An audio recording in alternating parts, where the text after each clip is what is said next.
especias tenemos primero al azafrán, luego la vainilla, y tiene que ver con todos los procesos que se tienen que llevar a cabo para obtener el producto final, desde su cultivo, transformación, comercialización y consumo. Entonces tenemos que la vainilla es una orquídea que pertenece a este grupo de familias, pero de plantas, pero es la única orquídea que se aprovecha por sus frutos. Sabemos que las orquídeas se utilizan con fines ornamentales por sus flores, pero en el caso de la vainilla encontraron que los frutos generan una serie de compuestos aromáticos que son muy interesantes para la industria alimentaria, para la industria de los aromas, de los cosméticos e incluso medicinal. Actualmente la vainilla, se han encontrado más de 130 especies de vainillas diferentes en todo el mundo, en las regiones tropicales, pero únicamente las que son originarias de América son las que tienen aroma. Entonces todas las vainillas que se cultivan en el mundo provienen de nuestro continente. Actualmente se considera que hay unas 4 o 5 especies de vainilla que ya se cultivan a nivel comercial, y todas las demás pues todavía están en proceso de investigación. En el caso de las vainillas que más se cultivan, tenemos a vainilla planifolia, que es la que usualmente todos llegamos a conocer en las tiendas, en las regiones donde se vende, y es la que más se cultiva a nivel internacional. También tenemos otras especies como vainilla pompona, que es justamente las plantas que alcanzan a ver en esta área, que tiene otras características, sobre todo en cuestiones de aroma. Así poco a poco las vainillas se han empezado a identificar por lo que se le conoce como su perfil aromático, y es por eso que cada vez nuevas especies se empiezan a cultivar, porque hay vainillas que van a tener más contenido de ciertos aromas y eso le va a dar preferencia para ciertos mercados. Por ejemplo, vainilla pompona es muy solicitada en la industria de las esencias y de los cosméticos, porque tiene una serie de compuestos que se pueden combinar para fijar aromas, para hacer concentración de esencias y similares. Este sistema de cultivo que tenemos aquí es uno muy común que también se da en una región.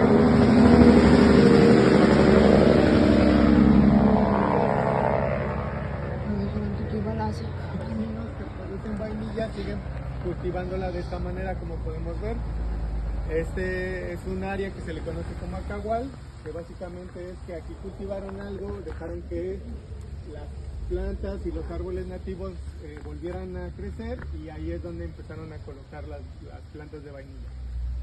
Como pueden ver, las plantas de vainilla crecen a manera de guía, y es por eso que siempre se debe de colocar en un árbol o en un tutor, como se le conoce usualmente, para que ahí se vaya generando, vaya creciendo, y los que la cultivan pues puedan manejarla de manera adecuada. Entonces así es como se tiene, son sistemas que son muy sustentables, no requieren demasiada mano de obra, no requieren demasiada inversión, y también mantienen el medio natural, digamos, más o menos equilibrado. Porque justamente la vainilla es un cultivo muy reciente, apenas tiene unos 400 años de que se cultivó, comparado con otros cultivos, por ejemplo el maíz, el chile, la calabaza, que tienen 3000, 2000 años de que se cultivó. Pues la vainilla es un cultivo muy reciente. Vamos a salir de la lluvia y vamos a caminar hacia el mural para que podamos continuar platicando. ¿Y hoy es temporada de vainilla o no? Pero me van a robar mis tenis. Yo me traje los más jodidos. No, yo me traje los blancos, güey. Después empezó a avanzar el negocio familiar, empezaron a crecer, ya se terminaron de establecer completamente aquí en México, y ya empezaron con las nuevas generaciones. Más o menos unos 25 años después de que arribaron a México, se construyó el primer horno de beneficiado aquí en Gutiérrez Zamora. Ya hicieron la adaptación de otros procesos de secado de otras especies para que la vainilla pues tuviera mejor calidad.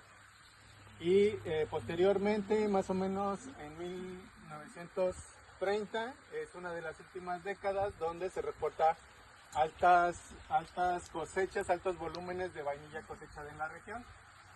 De ahí vienen muchos muchas crónicas interesantes, como aquellas que dicen que los principales municipios del norte de Veracruz tenían que cerrar el acceso a los peatones y a los vehículos para continuar el proceso de secado directamente en las calles. Se cerraban las calles, ahí colocaban los petates y encima colocaban la vainilla para que se siguiera secando. De ahí vienen, por ejemplo, el sobrenombre de Papantla como la ciudad que perfuma el mundo, justamente viene de estas crónicas, porque las personas que lo registraron mencionan que los visitantes podían percibir el aroma de la vainilla 3 o 4 kilómetros antes de llegar al centro de la ciudad, por el alto volumen de vainilla que se cosechó. Posteriormente, en 1947, aquí la empresa, ya continuando con sus trabajos de crecimiento, pues inician ya la parte de la industrialización, establecen las primeras unidades industriales, que en ese tiempo pues eran muy chicas, pero ya empezaban a hacer el procesamiento de la vainilla para aprovecharla ya no solamente como vaina, sino también ya como otros productos. Desde esos años empiezan a producir los licores y los extractos principalmente, retomando pues todas estas series de recetas o fórmulas que se hacían de manera rústica, de manera artesanal o de manera casera. Bueno, la empresa empezó a estandarizar todos estos procesos para ya obtener un producto y producirlo en serie, ¿no? Y que ya tuviera pues, más producto que ofrecer a los diferentes mercados que poco a poco se acercaban. Por ejemplo, originalmente pues tenemos que la vainilla se empezó a trabajar aquí en México. Siempre fue considerada como un producto de tributo del pueblo totonaca al centro del país, y durante todo ese tiempo y parte de la época colonial era un producto de recolección. Básicamente las personas de ese tiempo caminaban por la selva, que era toda esta región, y podían identificar la vainilla con el aroma, porque se secaba directamente en las plantas, en los esquejes. Entonces de esa manera identificaban las vainillas y ya las podían colectar. Así se mantuvo por mucho tiempo, y a inicios de 1700, aproximadamente finales de 1600, es cuando ya empiezan a cultivarla, ya como ahorita alcanzamos a ver aquí en el Acagual. Sin embargo, en ese mismo proceso, y sobre todo en el siglo de 1800, es cuando la vainilla empieza a cultivarse en muchos otros lugares, debido a que salió de México para Europa, y después Europa en estos siglos todavía tenían muchas colonias europeas en muchos lugares, pues fue que la empezaron a mandar en diferentes regiones. Fue en las islas del Océano Índico donde la vainilla encontró muy buenas condiciones y se empezó a cultivar en Isla Reunión, en Isla Mauricio y en Madagascar. Sobre todo esta última es la que prevaleció y que actualmente es el país que más vainilla produce a nivel internacional. Entre Madagascar, que es el primer lugar de producción, e Indonesia, que está en el continente asiático, producen más o menos el 85% de vainilla que se consume a nivel internacional.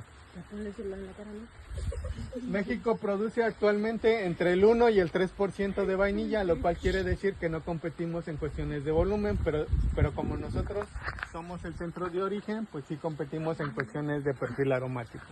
Y es que en este asunto de la vainilla todavía se considera que las notas aromáticas que puede tener una vaina sigue siendo una característica muy importante para posicionarse en el mercado.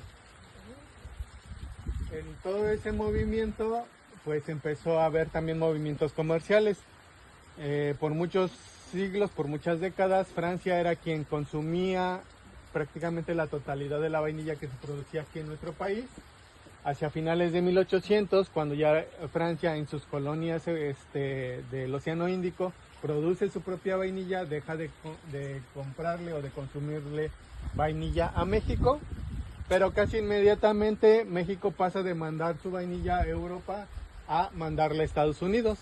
De hecho, hay registros hacia 1860 que el Departamento del Tesoro de Estados Unidos empieza a registrar justamente las compras de vainilla que hacían a México. Entonces la vainilla continuó su camino en cuestiones de comercio, en cuestiones de producción, y así hasta la fecha. De hecho, actualmente la vainilla, el mayor comprador de vainilla es Estados Unidos, no solamente de la mexicana, sino a nivel internacional. Después aquí ya regresando a lo que tiene que ver con la empresa, pues la empresa también se ha dedicado a establecer unidades de validación agrícola, sobre todo para tener información o tener esta capacidad de transferir tecnología e información a los productores de vainilla. Tiene presencia y hace visitas de manera periódica a lo largo del año a productores de diferentes estados, como San Luis Potosí, Hidalgo, Puebla, todo Veracruz, Oaxaca, Chiapas y algunos otros estados más.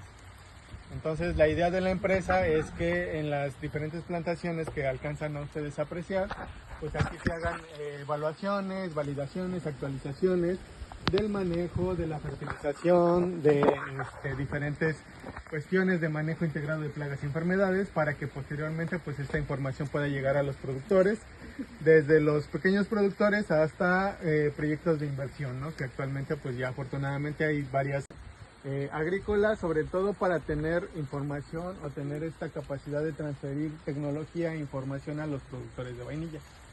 Tiene presencia y hace visitas de manera periódica a lo largo del año a productores de diferentes estados, como San Luis Potosí, Hidalgo, Puebla, todo Veracruz, Oaxaca, Chiapas y algunos otros estados más. Entonces la idea de la empresa es que en las diferentes plantaciones que alcanzan a ustedes a apreciar, pues aquí se hagan evaluaciones, validaciones, actualizaciones del manejo, de la fertilización, de diferentes cuestiones de manejo integrado de plagas y enfermedades, para que posteriormente pues esta información pueda llegar a los productores, desde los pequeños productores hasta proyectos de inversión, ¿no? Que actualmente pues ya afortunadamente hay varias experiencias que hemos tenido, que hay ya inversionistas que están interesados en este asunto de la vainilla. Otro de los proyectos que tiene la empresa es la parte de investigación y desarrollo. La empresa cuenta con un laboratorio de propagación de tejidos vegetales que tiene, digamos, tres objetivos principales. El primero es uno de conservación. Recordemos que la vainilla es originaria de nuestro país, por lo tanto todavía hay muchos recursos y variables, variedades que todavía están por explorarse, sobre todo en el sur de México, en la parte de Oaxaca, en la parte de Chiapas, en la parte pegada del sur de Veracruz. En todas esas zonas conservadas todavía hay poblaciones de vainillas silvestres que se deben de catalogar, que se deben de investigar para encontrar su potencial en cuestiones ya comerciales. Entonces la empresa también apoya en esos trabajos, haciendo pequeñas colectas para que vainillas de diferentes lugares o con características interesantes se traigan aquí al laboratorio y se procesen. Este labor es muy particular, se debe de seguir un protocolo bien establecido, sobre todo para que aquí las plantas que están bajo resguardo pues no estén tendientes a que estén contaminadas con lo que viene del medio externo.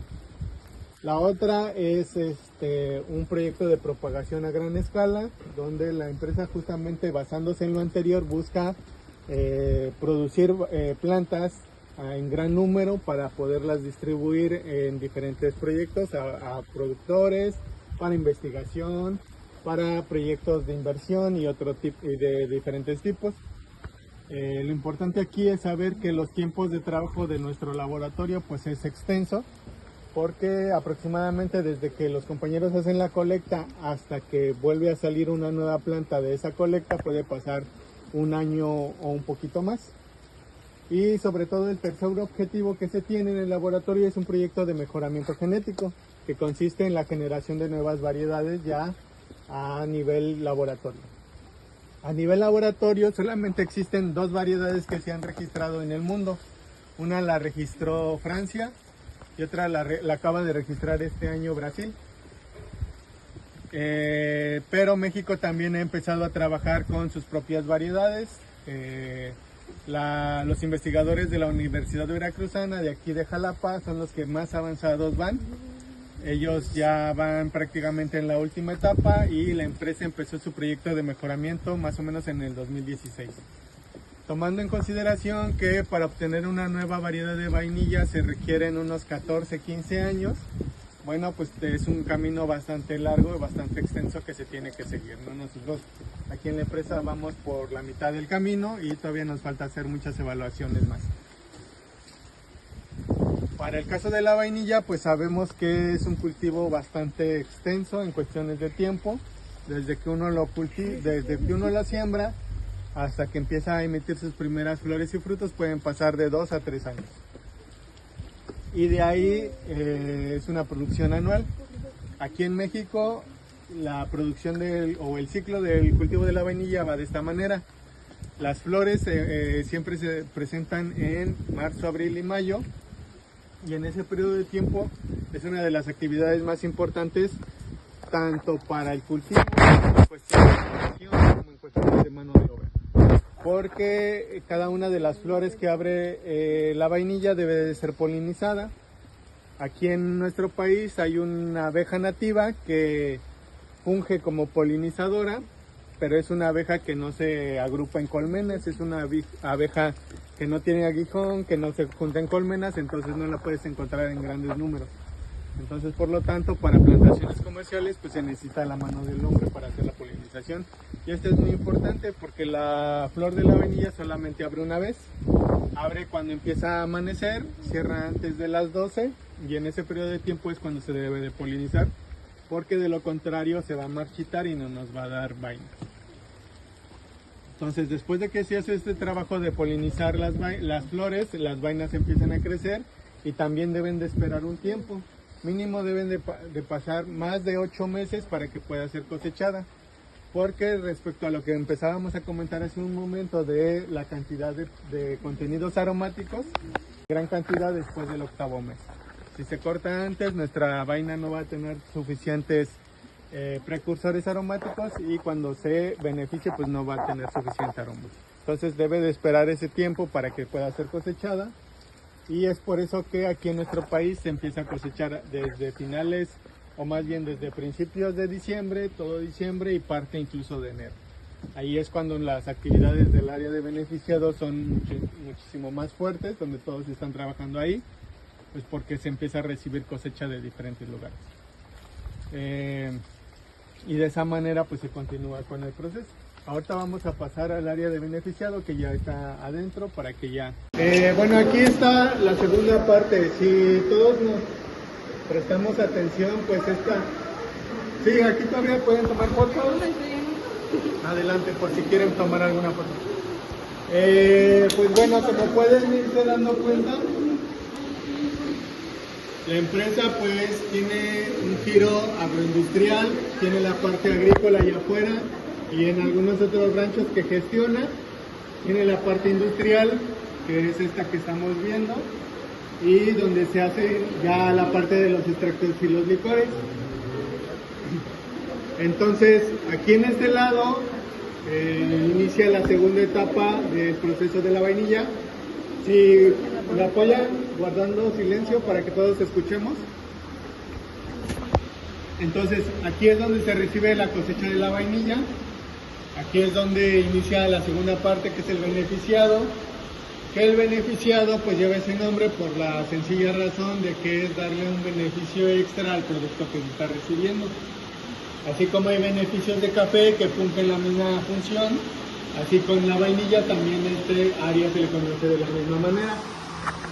Entonces aquí es donde se recibe la cosecha, tanto la propia como la de otros lugares, y considerando de que la vainilla es un producto que en agronomía se le conoce como un cultivo climatérico.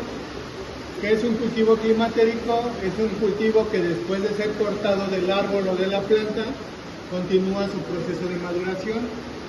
El ejemplo más similar es, por ejemplo, con los plátanos, con los bananos, que si nosotros cortamos la penca, el plátano va a seguirse madurando. Y más aún, si nosotros separamos un plátano de todo el racimo, va a tener una maduración más acelerada. Bueno, en el caso de la vainilla es prácticamente lo mismo. Atención aquí.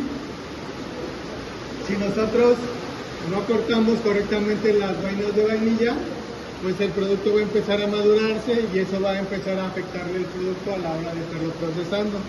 Es por eso que es muy importante ya toda la cuestión de la trazabilidad no solamente en la cuestión del cultivo como tal, a ver chicas, por favor, sino también en la hora de empezar a cosecharlo y empezar a traerlo aquí, porque ya aquí empieza a trabajarse mucho la área de la trazabilidad. La trazabilidad es básicamente que todo el producto que se vaya trabajando desde las huertas, desde las plantaciones, debe de identificarse de manera correcta durante todos sus pasos. Si nosotros agarramos, por ejemplo, un producto de la tienda, unas vainas, bueno, en caso de que sea requerido, debemos de saber desde dónde provino todas esas vainas, cuándo se procesaron aquí en esta área, cuándo se cosecharon, cuándo se cultivaron en el campo, en qué campo fue cultivado, porque todo eso permite que podamos identificar cualquier tipo de detalle, ya sea a favor o en contra, ya sea que tenga algún detalle el producto, o ya sea que se quiera volver a obtener un lote de la misma procedencia. Entonces aquí la trazabilidad es muy importante para la empresa. Aquí básicamente lo que se hace es recibir la vainilla, empezar a separarla, empezar a hacer una selección inicial, donde se va a identificar la vaina por tamaño, pero es una selección inicial. Como vamos a ver más adelante, hay diferentes tipos de selecciones que se tienen que hacer a la vainilla durante todo el proceso. Entonces aquí básicamente la banda funge como una selección inicial, donde lo que se va a hacer es únicamente separar la vaina de buen tamaño de la vaina que tenga menor tamaño, que venga con algún desperfecto que los compañeros pues ya saben identificar, y se va a ir colocando en cajones de madera. Vamos a continuar en la siguiente área.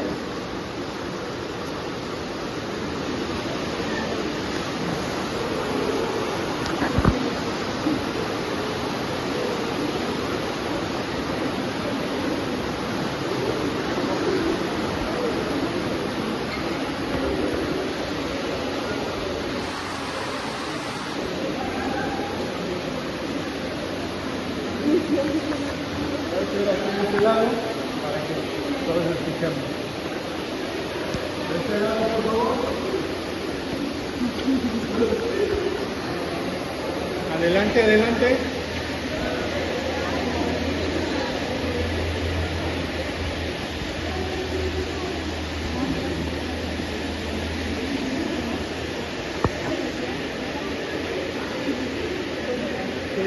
Buscan recorrerse un poquito más para que no nos escuchemos.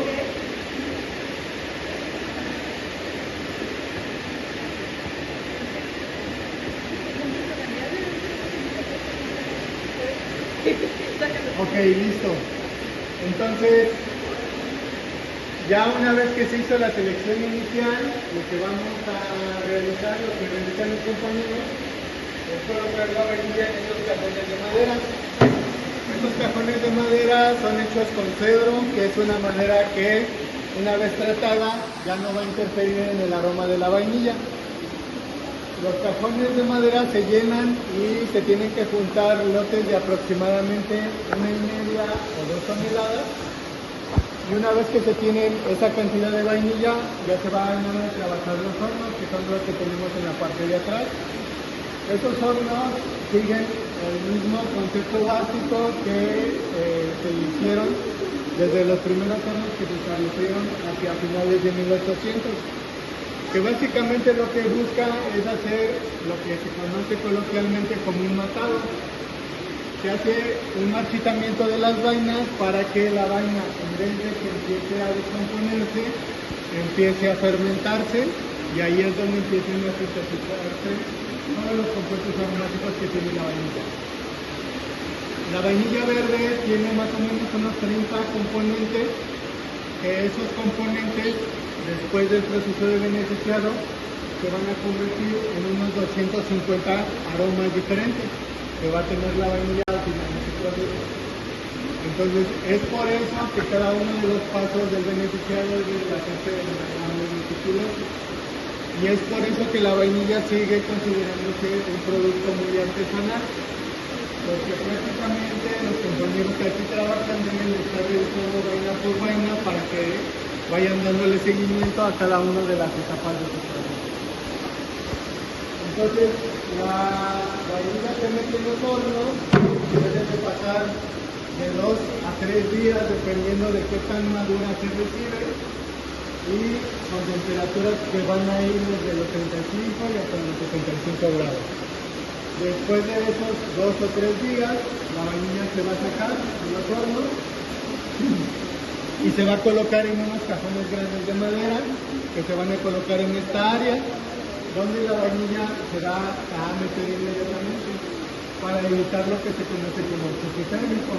La vainilla va a estar muy caliente de los hornos y para evitar que se dañe por el medio ambiente, por la temperatura ambiental, se va a colocar en esos cajones de madera y se va a cubrir con mantas y con cobertores. Y en la parte de arriba se van a colocar petates. La idea es que la vainilla pierda calor de manera paulatina y ya después se pueda trabajar. Entonces todo este proceso puede llevarse hasta una semana desde que los compañeros empiezan a trabajar la vainilla en la área de recepción hasta que se saca de los cajones de madera, ¿no? Entonces ya que pasó esta parte, van a continuar en la siguiente área, que es en el área de espigueros. Vamos a pasar en el área y ya nada más les pido que nos mantengamos en las líneas amarillas, por favor.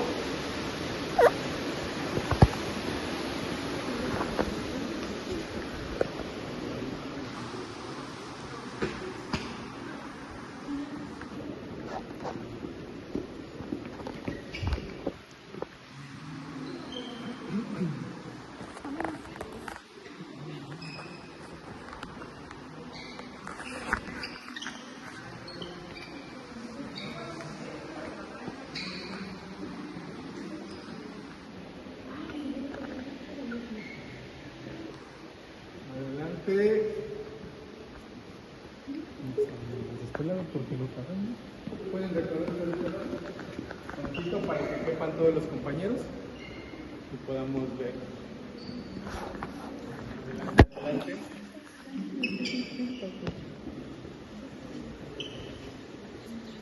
Yo creo que hasta ahí está bien. Ahí está bien, gracias.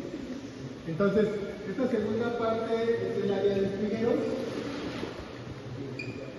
Es el área de espigueros.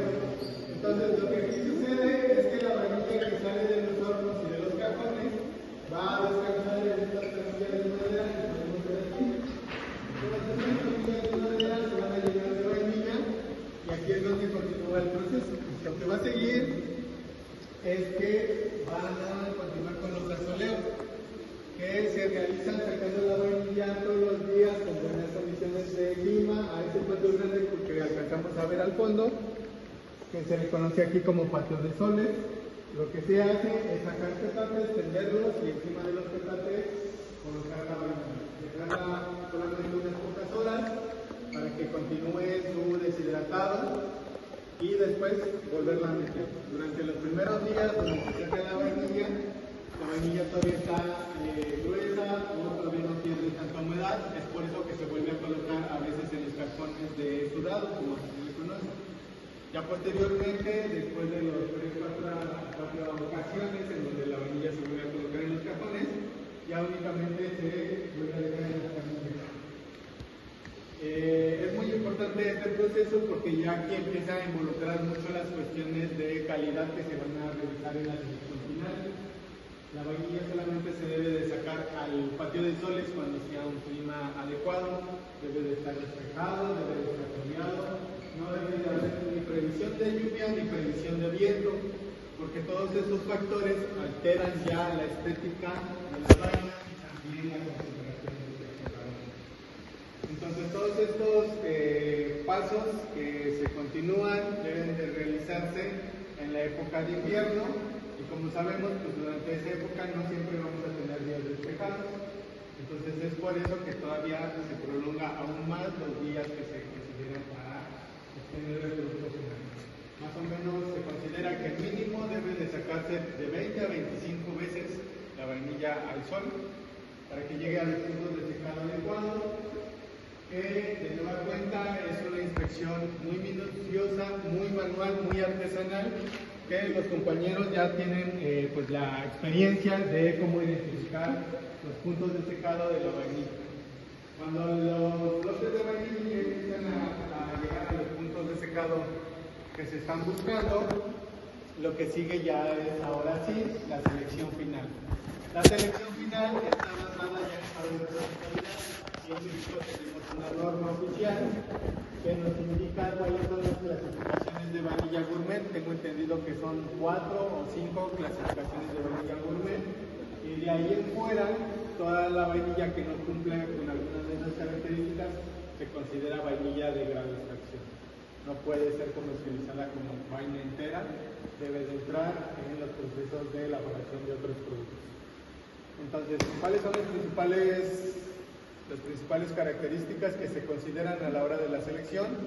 Es el tamaño, en este caso es dado por pulgadas. También la otra ya es todo lo que tiene que ver con la estética de la vaina, que involucra que la vaina debe de tener una muy buena flexibilidad, una muy buena textura, debe de tener un color muy oscuro, profundo y lustroso. No debe de tener ninguna imperfección a lo largo de la vaina, no debe de tener decoloraciones, no debe de tener cicatrices, no debe de estar deformada o curviada, y todas esas características son los que los compañeros revisan vaina por vaina para empezarla a clasificar.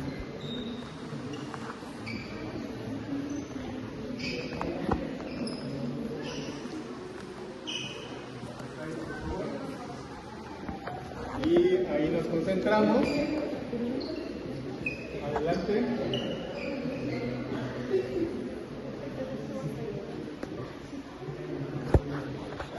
Creo que otro poquito más hasta la puerta, si se puede, para que todos quepamos de este lado. Adelante, por favor. Adelante, sí. Apoyen un poquito más, para que todos estén de este lado.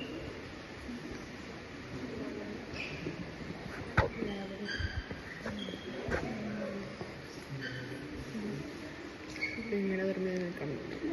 Yo primero estaba. No. Ok, miren. A ver qué. Ya cuando se termina el proceso de beneficiados se obtienen estos productos, que es la vainilla finalizada. Aquí tenemos dos muestras. Esta es vainilla planifolia, que es la que más se consume a nivel internacional, es la que se cultiva en muchos lugares y que actualmente pues se sigue consumiendo a gran volumen. Esta vainilla, como pueden ver, empiezan a cumplir con los estándares de calidad. La vas pasando, por favor. Y de aquí de este otro lado tenemos vainilla pompona, que es una vainilla un poco diferente, son las primeras plantas que vemos. Pero en cuestiones de aroma tiene incluso olores más dulces que vainilla planifolia. Entonces, actualmente Pompona, la vas pasando por favor. Actualmente Pompona tiene un mercado muy específico. La industria de los aromáticos, la industria de las esencias cada vez está demandando más esta especie porque, como les decía hace rato, encontraron que tiene un perfil aromático bastante interesante, sobre todo para la cuestión de cosméticos, esencias y demás. Vainilla planifolia obviamente sigue siendo consumida totalmente para la industria alimentaria, para la industria gourmet, para la industria de los extractos. Hay otras vainillas que poco a poco se han estado cultivando, como les decía, y que han encontrado nichos de mercado muy específicos. Aquí tenemos, por ejemplo, otro tipo de vainilla. Esta también es vainilla planifolia, pero esta vainilla se considera de alta calidad por la formación de unos pequeños cristales, que ahorita les voy a acercar para que lo vean. Estos pequeños cristales, cuando los compañeros vainilleros o los compañeros de aquí la identifican, pues es un signo de buena calidad y de buena concentración de aromas. Esta sí nada más para que la vean, porque está abierta, pero ahí pueden ver los cristales. ¿La pasas, hombre?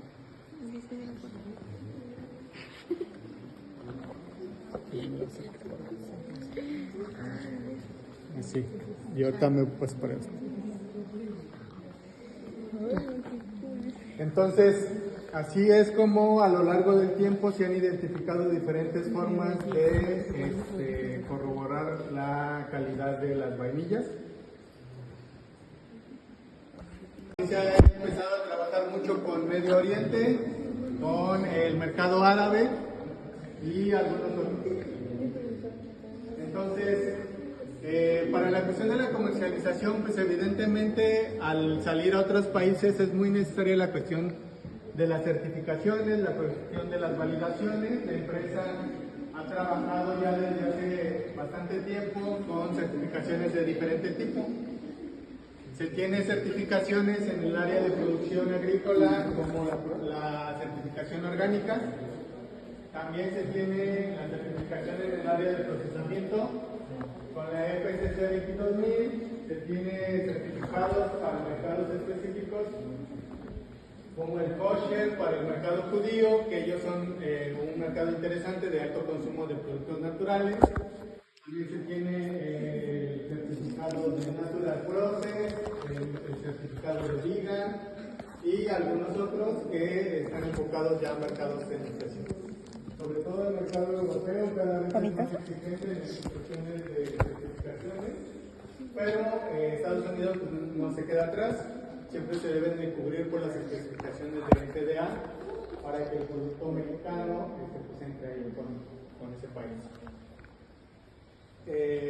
Ya en cuestiones de organización, pues lo que puedo compartirles es que la empresa, pues al ser de giro agroindustrial, pues debe de estar cubriendo perfiles de puestos de diferente índole, desde los que van desde el área agrícola con perfiles relacionados a agronomía, biología y similares. En el área de administración, pues evidentemente deben de ir en cualquier otra empresa, contabilidad, recursos humanos, calidad es uno de los perfiles de puesto más importantes para la empresa porque los sistemas de gestión de calidad son muy importantes para todos los productos que se llevan a cabo. Producción, que debe de cumplir con todos los lineamientos desde cuestiones de infraestructura, pasando por los diferentes procesos, clasificaciones, diferentes tipos de procesamientos, hasta cuestiones de etiquetado en la parte de comercialización en el área de ventas. Y bueno, en general, así es como tenemos aquí las diferentes de la empresa. Poco a poco se han ido moviendo diferentes cuestiones. Por ejemplo, aquí la empresa, desde hace ya un par de años, hacen un análisis a nivel laboratorio para encontrar la concentración de aromáticos de la vainilla. Yo les decía que tenemos alrededor de 250 aromas dentro de las vainas, pero el principal parámetro para identificar la calidad de las vainas es la vainillina, que se le puso así por obvias razones.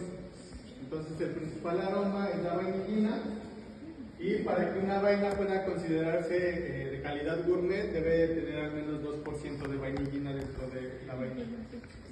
Entonces, ese es un parámetro que actualmente la empresa es la única aquí en nuestro país que se dedica a hacer esa determinación, y al final de cuentas sirve para varias cosas. Sirve para la clasificación como tal, sirve para vender nuestro producto, porque si un industrial quiere una vainilla para sus propias fórmulas, pues que la empresa le diga tiene 2.3, 2.5 de vainillina, tu lote, pues ya él puede reformular sus procesos para hacerlo más eficiente.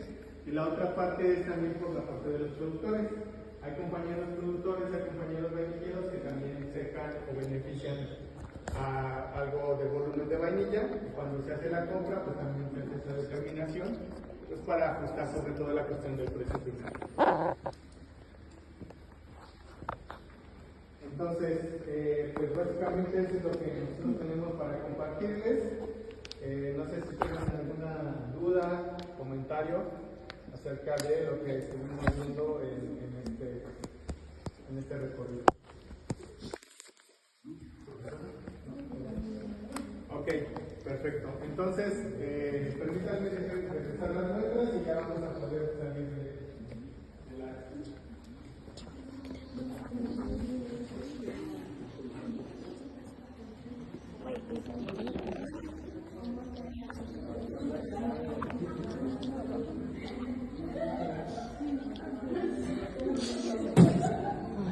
La vainilla de México para el mundo.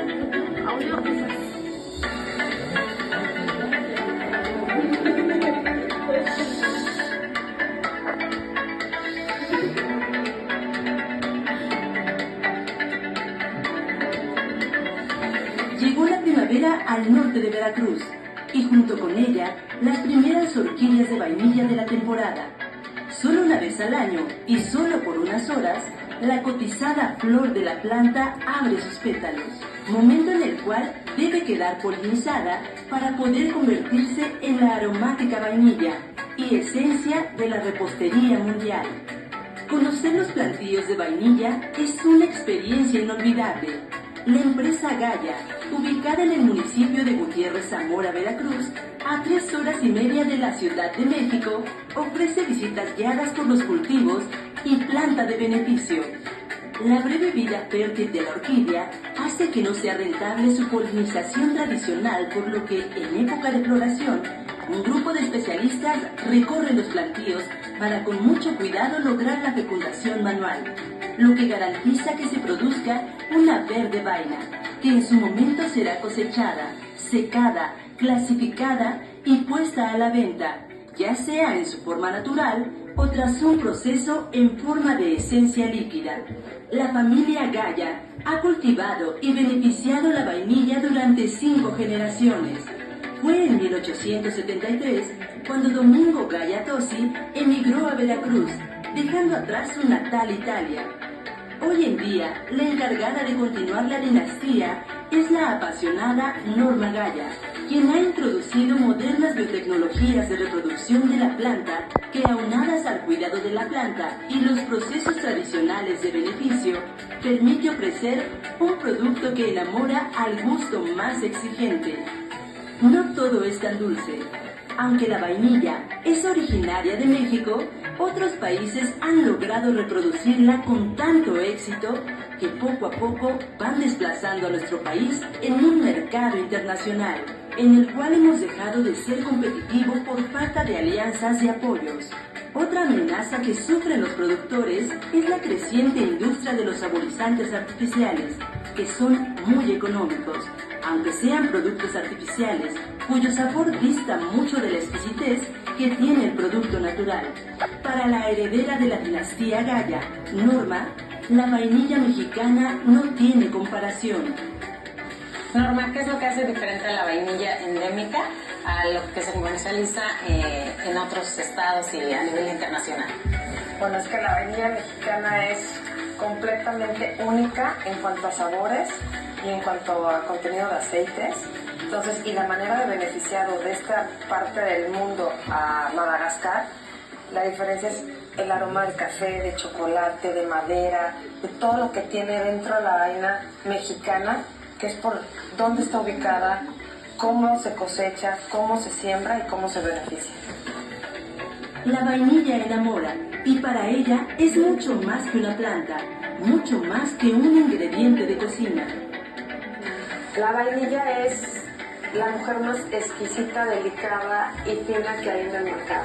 ¿Por qué? Porque simplemente desde la manera en que tú la siembras, en que tú estás viendo cómo busca el tutor, cómo lo abraza, cómo florea, cómo debes de polinizar en el momento exacto para que la vaina pueda crecer y no aborte, que tienes que esperar 9 meses para ser cosechada, y de ahí un proceso de beneficiado que es muy parecido a cuando la mujer da luz y tiene los primeros 40 días de cuidado.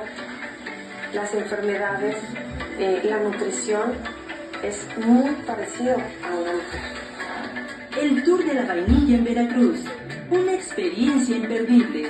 Conoce más en gayamexico.com.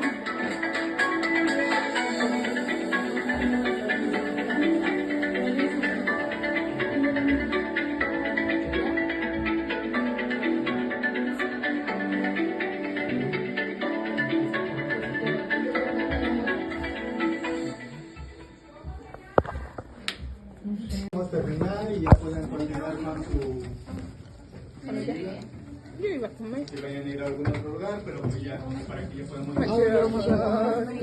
Entonces, Ya dejan de tirarme hate por todo. quisieron que Me siento le mexa. trabajáramos un poquito más en cuestiones de manejo y gestión de los recursos humanos por parte de la empresa. Como ya les había adelantado, pues la empresa es de Activa Agroindustrial. Entonces, la gestión de recursos humanos inicia justamente con la identificación y el establecimiento de lo que les mencionaba hace un momento, de los perfiles de puesto, que no es otra cosa que la descripción general del puesto que nosotros tenemos y las líneas de trabajo que se tienen que desarrollar dentro de la organización. Entonces, el establecimiento, la identificación y la validación por parte de Dirección y Recursos Humanos de los perfiles de puesto es una de las piezas claves en la cuestión de la gestión de recursos humanos. Una vez que nosotros tenemos identificados correctamente los perfiles de puesto que nosotros necesitamos para nuestra organización, o por ejemplo, la empresa que ha tenido diferentes etapas de crecimiento, pues conforme una empresa crece va necesitando nuevas cosas, va necesitando más personal y va sobre todo necesitando personal mucho más especializado. Porque si en un principio una persona hacía, o un grupo de 5 personas hacía todas las actividades de la organización, pues si nuestra empresa crece vamos a necesitar ya muchísimo más personal y a la vez vamos a necesitar supervisión de ese personal. Entonces los perfiles de puestos son para identificar todas estas situaciones, todas estas delimitaciones de las áreas que nosotros vamos a estar cubriendo. Una vez que se tienen definidos los perfiles de puesto que deben englobar primero las características del candidato o de la persona que debe de cubrir, que debe de especificar cuestiones sobre años de experiencia, perfil académico, certificaciones o capacitaciones que debe de tener ya en la cuestión de los puestos medios superiores y superiores, y también cuestiones de rango de edad y en caso de que la empresa lo determine, sexo en caso de que la empresa lo determine o en caso de que el puesto lo determine. Sabemos que puestos administrativos no hay mayor problema, pero en cuestiones de puestos operativos, por ejemplo, pues siempre es muy importante pues tenerlo bien identificado. Una vez que se tiene este perfil de puesto, pues ya se puede colocar a través de RH para hacer una gestión o una convocatoria, como se le conoce usualmente, y la convocatoria pues ya se va a publicar en diferentes plataformas, en redes sociales, se va a compartir a través de estas bolsas de trabajo que tienen, por ejemplo, las universidades y todos estos medios que sean posibles, ¿no? En puestos operativos, sabemos que es muchísimo más fácil hacer este reclutamiento porque no requieren tantas características en específico. Deben de cubrir 2, 3, 4 características y las demás pues no hay ningún problema, pero en cuestiones de puestos medios y medios altos sí deben de ser muy minuciosos la parte de RH para identificar correctamente sobre todo los CVs que empiezan a recibir, ¿no? Entonces RH empieza a recibir los CVs, hace un primer procesamiento donde hace una revisión completa de los CVs, tanto en cuestiones de perfil académico, por ejemplo, como en cuestiones del perfil de las principales líneas de trabajo y de experiencia que tiene el candidato, corrobora a través de los números de contacto que tiene el CV que se está recibiendo, y posteriormente de eso pues ya hace una primera selección, ¿no? Selecciona a los principales candidatos, que usualmente no deben de ser más de 5, usualmente casi siempre son 3 los que pasan en el siguiente filtro y pasan a la siguiente etapa, que es la cuestión de las entrevistas, ya sea a través de llamada, ya sea a través de manera presencial, de videollamadas, por diferentes medios, pues se contacta ya directamente con el candidato para completar esta entrevista, donde se le pide pues sobre todo corroborar toda la información que se tiene y que nosotros consideremos que esta información es consistente con lo que nos está describiendo el candidato. Ya con esta última entrevista, que puede ser a través directamente con el RH o en nuestro caso también puede participar dirección por el tipo de empresa que somos una empresa dentro de la clasificación de pymes, entonces podemos tener esas dos validaciones. Una vez que se hacen las entrevistas con los compañeros candidatos, pues obviamente ya se tiene que hacer la selección del mejor perfil que nosotros estamos buscando para ya hacer su contratación, ¿no? Y la contratación pues sigue todos los lineamientos de las diferentes leyes que nosotros tenemos, principalmente la Ley Federal del Trabajo, que es la que nos dicta todo el expediente que se tiene que conformar por parte del candidato para que nosotros lo tengamos aquí en resguardo, se hace la firma oficial del contrato, se tiene que hacer la gestión de otras cuestiones, por ejemplo, de prestaciones de ley, seguro social y ahorro para vivienda, por ejemplo, que son los más comunes que nosotros tenemos que gestionar aquí en la empresa. Bueno, eso también se le debe de dar continuidad por parte de la empresa y también por parte del candidato que ya ha sido contratado. Y de esa manera se complica el ciclo. Aquí hay varias cosas muy importantes. Los perfiles de puesto deben de ser muy bien establecidos, deben de ser muy bien generados para que no haya ningún problema a la hora de que el candidato contratado entre a sus actividades. Si el candidato contratado no cumple con el perfil de puesto, pues vamos a tener problemas con la integración a las líneas de trabajo, a las metas y a los objetivos. También la otra parte es que aquí en la empresa tenemos lo que se conoce como planes de carrera o planes de desarrollo, que básicamente lo que se busca es que los compañeros de diferentes puestos, de diferentes niveles, sean candidatos en caso de que las evaluaciones así lo determinen para que se promuevan a puestos de mayor rango y con mayor remuneración económica, ¿no? ¿Qué es lo que sucede? Que los compañeros operativos del área agrícola, del área de producción, por ejemplo, pueden ser candidatos a que se empiecen a capacitar en diferentes áreas. ¿Cómo se hace esto? A través de una evaluación periódica que aquí hace la empresa. La empresa, por lineamientos, por certificaciones como el ISO 22000, piden que de manera continua se tengan no solamente capacitaciones, sino también evaluaciones de personas. La empresa, por lineamientos, por certificaciones como el ISO 22000, piden que de manera continua se tengan no solamente capacitaciones, sino también evaluaciones de personal. Entonces, estas evaluaciones de personal es donde se empiezan a identificar a los posibles candidatos que se pueden estar promoviendo para su crecimiento profesional aquí dentro de la organización. Una vez que se identifican esto, se hace un programa de participación en diferentes áreas. Entonces, digamos que un compañero que está en el área de almacén, se hace una programación para que también pueda empezar a participar y capacitarse en el área de producción, en el área agrícola y en diferentes áreas operativas, que básicamente son estas cuatro. Es área de campo, área de producción, área de beneficiado y área de almacén. Ese es donde más cuestiones operativas se tienen. Una vez que el compañero completó su participación por al menos 2 meses en cada una de estas 4 áreas, lo que sigue ya es una segunda evaluación, pero ya enfocada para ver el plan de carrera de cada uno de los candidatos. Lo que se hace es tener una capacitación desde 2 ángulos, desde 2 partes. La parte de la empresa, que va a hacer a través de las capacitaciones que se hacen de manera constante, pero que ya se va a integrar al candidato a promoción. Y la otra es la capacitación por cuenta propia, que se le da cierta flexibilidad al compañero para que él pueda buscar cursos, capacitaciones o incluso carreras que pueda ir estando desarrollando de manera parcial. Usualmente se utilizan los cursos o las carreras de fin de semana, por ejemplo, que sabemos que muchas instituciones educativas tienen ese modelo. Entonces el compañero continúa su capacitación por ambas partes, por parte de la empresa y por parte de alguna institución educativa, y al final de este tiempo, que puede ser variable, puede ir desde 1 año, 2 años, incluso un poquito más, ya se vuelve a hacer una evaluación por parte de la organización para ver cuál es el perfil más adecuado para el compañero. Por ejemplo, si el compañero tiene mayor interés en un área administrativa, en el área agrícola, en el área de producción, pues es ahí donde vamos a empezar a darle mayor fortalecimiento a su perfil.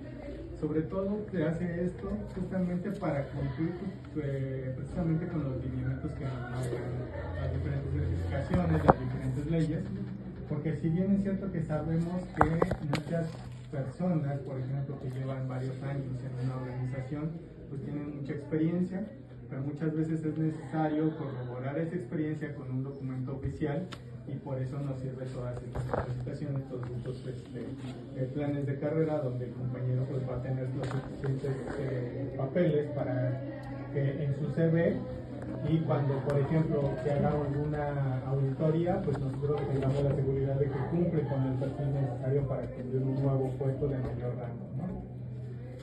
Entonces, de esa manera es como nosotros hemos tenido afortunadamente algunas experiencias. La empresa se considera, como les decía, una pyme, porque actualmente tiene 55 y 55 empleados ya por toda la plantilla laboral, desde operativos, administrativos y comercialización. Sin embargo, pues sí, la empresa sí ha desarrollado pues, varios compañeros de esa forma en que les estoy compartiendo. También algo muy importante para la empresa pues, es justamente que la gestión del recurso humano debe de ser uno de los ejes centrales.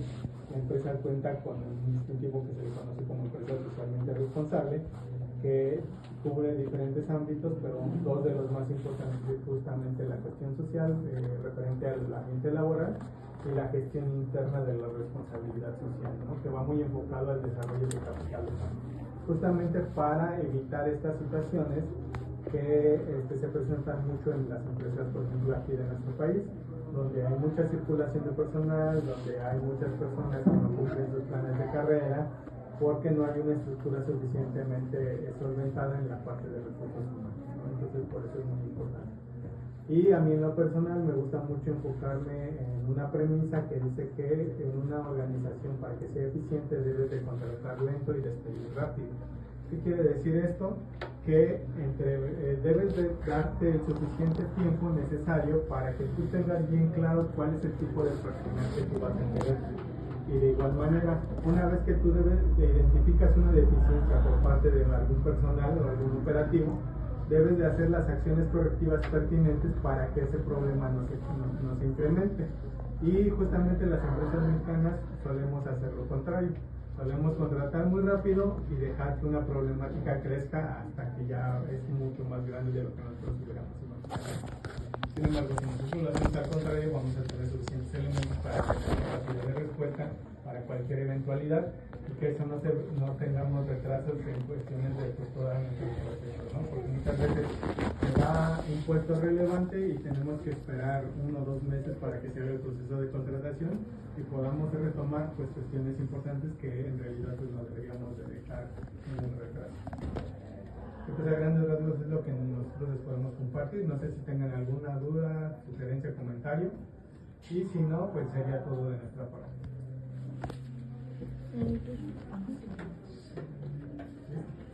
Gracias.